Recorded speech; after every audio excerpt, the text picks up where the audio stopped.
Eu sou uma serva, eu sou uma improvável. Como diria a Damares, eu sou um projeto falido que ele investiu. E tem construído a minha história pouco a pouco, passo a passo. Porque não era para eu ter sobrevivido. Eu sou filha única, sou filha adotiva, fui entregue à adoção com um dia de nascido. E até hoje a minha mãe biológica não sabe quem é o meu pai.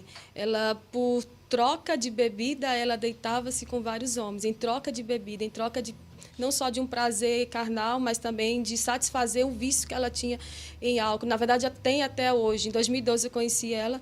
Quando eu conheci ela pessoalmente, eu vi que realmente Deus tinha um propósito na minha vida, em ter me tirado da convivência familiar, porque ela teve mais 5 filhos depois de mim, 2 vieram a falecer, e os 3 que estão vivos, tem o mais novo, que é uma pessoa de bem, mas os outros 2 é só a graça.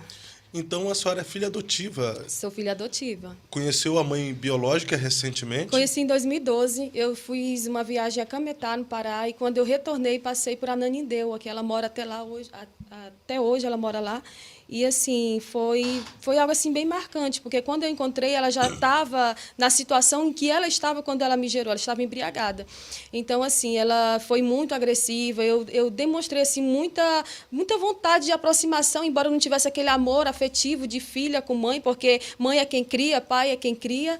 E eu louvo a Deus, porque Deus me entregou a um casal que não tinha filhos. A minha mãe conta que até os 8 dias de vida, as pessoas diziam assim, mulher, tu pegou essa minha só para morrer na tua casa, porque ela disse que eu nem abri os olhos, nasci com uma fraqueza muito grande, tive problemas severos com anemia e ainda hoje faço alguns tratamentos, mas assim, Deus, aprove Deus, né, que eu não fosse entregue a um casal rico de bens financeiros, mas rico de caráter e de presença de Deus, que me criaram nos caminhos do Senhor, e eu posso dizer que eu sou crente de berço, cristã de berço, para a glória de Deus. E quando tu ficou sabendo que sua mãe biológica tinha te entregado à adoção?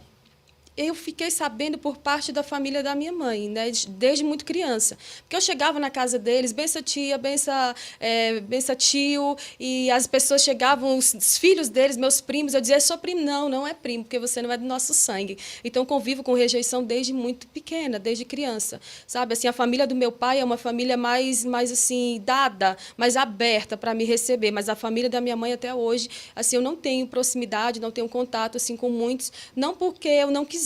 Eu falo dos meus pais adotivos, né? Sim. Não porque eu não quisesse, mas também porque eles não queriam dar essa abertura para mim. Eu lembro que uma vez já era casada, eu fui em Goiânia, eu tenho uma tia lá, e quando eu fui me despedir, eu disse, bem, essa tia, ela tia? Então, eu convivo com rejeição desde muito pequena. Isso eu falo com tristeza, porque quem é entregue à adoção, eu sei que Deus está querendo escrever uma nova história na vida daquela pessoa, né? Uma história de vitória. Isso não vai também te evitar, te levar a não passar por problemas difíceis, né? De queda, de tropeço. Mas eu sei que todas as pessoas, todas as crianças que são entregues à adoção, Deus está permitindo que a partir daquela vida, a partir daquela nova história, daquela criança, com aquela família, seja construída uma história de vitória. Eu sei que hoje eu estou aqui por causa do meu pai e da minha mãe que me criaram. Meu pai, ele trabalha com construção civil. Sim. E ele sempre dizia em alguns lugares por onde a gente passava, olha, filho de pedreiro não estuda aqui, filho de pedreiro não come nesse restaurante, porque a gente tem assim, ele é uma pessoa muito humilde mesmo, e ele fala assim com muita, não para se rebaixar ou se inferiorizar, ele fala mesmo com humildade, mas Deus fez coisas grandes já na vida da filha do pedreiro.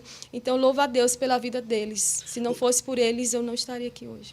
Ô, missionária Ruth, é difícil quando criança ter essa percepção Sim. de rejeição, de desprezo.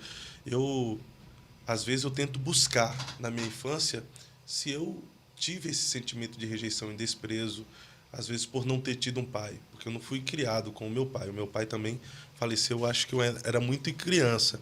Então, passou a fase da infância, veio a adolescência. Eu comecei a me sentir assim, sem o pai, com a ausência do pai, a sofrer mais na minha mentalidade por conta de não ter tido uma presença paterna entre a adolescência e a juventude. Parece que faz mais falta isso aí. Sim. E aí a gente vai culpando. Cara, talvez se eu tivesse um pai na minha fase de criança, a minha realidade hoje seria outra. Diferente. Então, pode ser que você, quando criança, não tenha tido essa percepção da ausência da sua mãe, ainda que você soubesse a condição que ela te deixou e acabou Sim. te dando para adoção. E hoje, você como adulta, foi perceptível aí que você sentiu essa falta da sua mãe biológica, ter um carinho, ter um cuidado, ter um zelo, ter um amor maior por você. Quando criança, não tendo essa percepção, essa falta de uma mãe biológica dando carinho, amor, atenção, zelo por você, veio mais na adolescência, na juventude? Qual foi o momento em que você mais sentiu falta de sua mãe? Então, eu, na verdade, sinto falta de presença, de pessoas por perto. Por exemplo, eu nunca comemorei Natal com familiares. Eu nunca comemorei virada de ano com familiares, porque não tinha. Meus pais, eles não são festeiros, eles não gostam, assim, de abrir a casa para receber visita, porque não é da cultura deles também, eles não foram ensinados assim. Eu não tenho como exigir, por exemplo, de você algo que você não pode me oferecer. Então, assim, se você não tem essa criação, se você não foi criado dessa maneira, por exemplo, eu tenho uma tia que todos os dias ela manda mensagem para mim: bom dia, virtuosa, a irmã do meu pai. Mas, assim, fora ela, eu não tenho contato com os outros. Mas todas as vezes que eu vou na cidade do meu pai, na cidade de Natal, eu sou bem recebida pela família do meu pai. Eles fazem aqueles almoços em família, aquilo. Eu sempre senti saudade disso.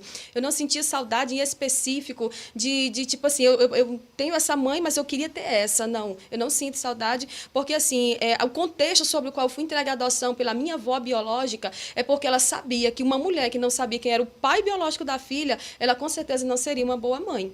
Entende? Então, assim, quando eu nasci, com um dia de vida, fui entregue à adoção, hoje os meus irmãos, quando me procuraram, eles tentam construir uma narrativa. A nossa mãe é inocente. A nossa mãe, ela não tem culpa. A nossa mãe é uma coitada que passou por muitas lutas, mas eu também já passei por muita coisa.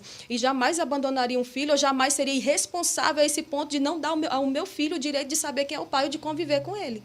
E isso desenvolveu um trauma em você, né? Sim, eu tenho alguns gatilhos, alguns bloqueios. Por exemplo, hoje eu estou em Santa Catarina com minha família.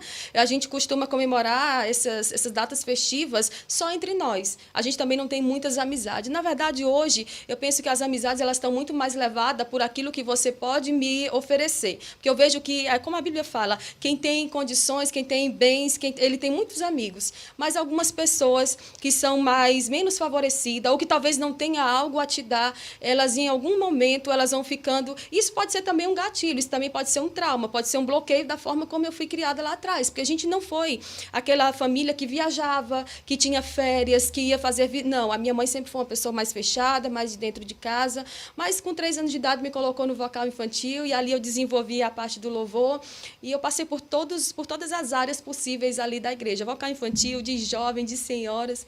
E se existe algo que eu tenho no meu coração, a certeza que eu tenho no meu coração é essa. Eu posso perder amigos, posso perder pessoas, como eu nunca tive, né? Eu nunca tive essa... Hoje eu estou no meu 2º casamento, passei por um divórcio que me machucou demais, mas, assim, também não tenho, nesse contexto atual, eu não tenho o que eu gostaria de ter, né? Que é essa proximidade familiar. Mas eu sei que se eu perder tudo isso, se eu tiver a presença do Senhor é suficiente, porque todo homem tem dentro de si um vazio do tamanho de Deus. Então, o Senhor, ele tem me preenchido. A presença do Senhor tem feito a diferença na minha vida.